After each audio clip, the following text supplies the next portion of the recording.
Hey guys, it's Prince Rich with Rich Technology Group, and I am also joined by my co-host, Sunita Allister. How are you today, Sunita? I'm good, Prince. How are you doing today? I'm doing pretty good. So, today I want you and I to just open conversation, talk about all of these acquisitions in the voice over IP and UCAS cloud-based phone system realm. As you already know, we've covered a bunch of acquisitions on here. Um, just to give a quick recap and help me out here if I miss any of them, we covered Ring Central acquiring or going into some sort of strange strategic or unique, I shouldn't say strange, strategic partnership with Mitel.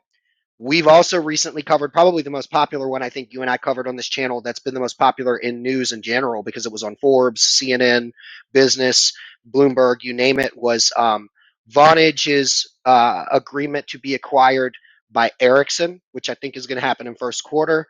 Which other ones am I missing?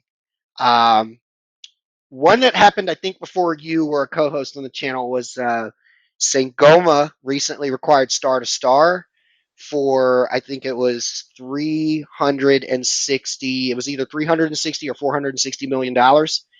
Um, and then last but not least, one that I don't think you know about that actually happened this week.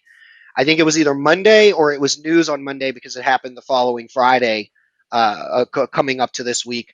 Was 8x8 recently purchased? I believe it was Fuse, which that was just a really strange one because honestly, I thought if anybody was going to get acquired, it was going to be 8x8, not Fuse. But that was just my honest opinion. So, what do you think about all these acquisitions? What is your honest opinion about what these acquisitions mean? What do you think? Do you think they're good? Do you think they're bad? What do you think it means for the industry, for the companies themselves, for the customers? I just want to get your honest opinion of what you think because it is clearly acquisition season, as a good friend of mine in the industry called it. What are your thoughts? Well, most of the time, what I think that maybe after the pandemic, things have changed a little bit, and as the VoIP services, they are getting on a rise. I have never seen them like that ever before, because people are working from home. Even the um, top industries, they have most of their people who are working from home, so it's just like it is now a new norm, a new convenience. People have got to work away from their offices, so this is happening more than it has ever happened.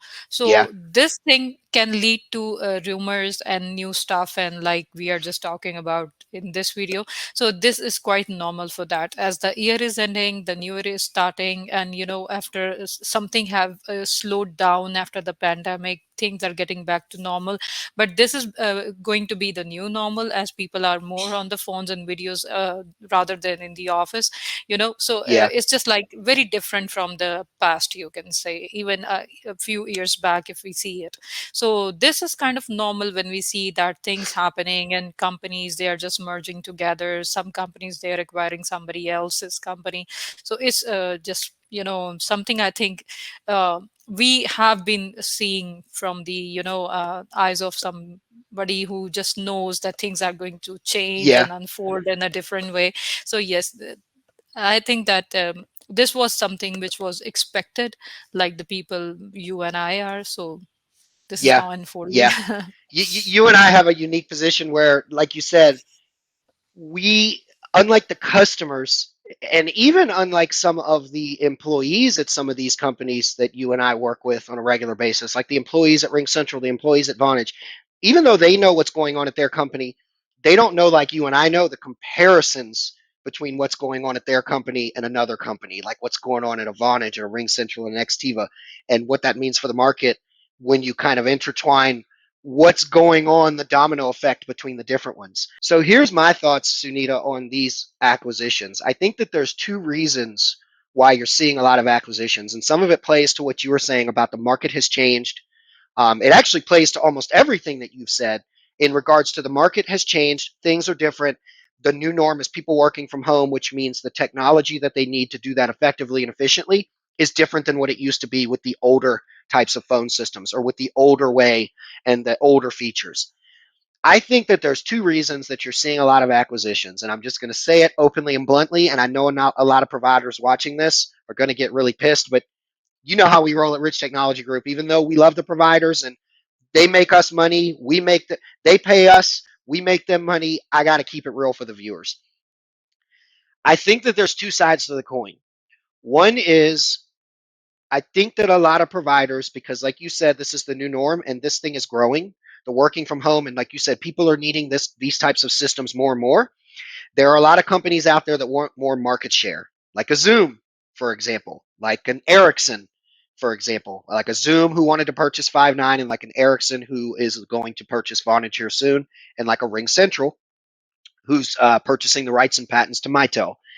So they know that this is not going away anytime soon. So they are buying up other companies to increase their revenue, increase their base, increase their share of the market. So that's the first side of the coin. We'll just call it good old fashioned wanting more of what's out there. I think the other flip side of the coin, and this is the part where some providers are probably going to frown and hit that dislike button on the video on YouTube, is I think that what has happened, as you put it, with the new norm and things have changed, there's a lot of providers out there that could not keep up, who are not to be named in this video. And to be quite honest with you, they needed to be acquired to not only have somebody that has a broader vision, more revenue, and a more advanced platform to be able to help them keep delivering and maintaining and serving their customers. But some of them, I mean, that are not to be named in this video, because some of the ones that have been acquired, some of the ones before you were my co-host, I've been saying they needed to be acquired for like the last like year or two because their systems were just outdated. Their systems just couldn't keep up. As I commonly mention in a lot of our podcast videos and even in my regular videos, there are some providers that people never call me and say, "Hey, Prince, can you get me a quote for that? Or can I learn more about that?"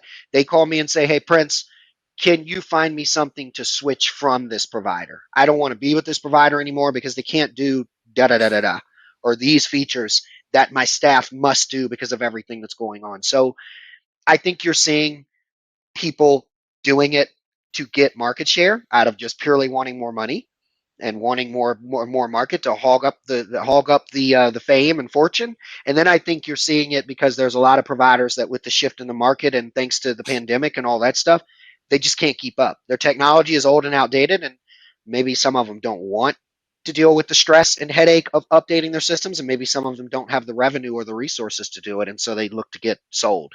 They look to get bought out. Um, any final thoughts on any of this regarding just it being acquisition season with Vonage getting acquired and Mitel getting acquired and Star to Star getting acquired and now Fuse and all that stuff? Any final thoughts on what you think is going on right now and what you think the future looks like? Or if you think that there's any other companies that are going to get acquired around the corner that are yet to be named. What do you think before we close it out? All right. So the future I'm looking forward to is, when the companies, if they got acquired and something new just comes in, I hope that it turns out to be something really awesome that people would enjoy, paying for, and with the new services. And if we are working with them, we enjoy more than like, we have ever done it in these years, like, you know. Yeah, yeah, yeah. True, true. All right. So there you have it, folks. That is our opinion on it is acquisition season and what's going on, what's to come, and what our thoughts are. Sunita, as always, thank you so much for being here. So I Thanks for having appreciate, me. yeah, I always appreciate your opinions and your presence. Well, for those of you watching, you know how it goes. You know our outro. This is Prince Rich and Sunita Allister with Rich Technology Group, your go to folks for the best deals on business phone and internet service in the United States. We'll catch you guys again in the next video.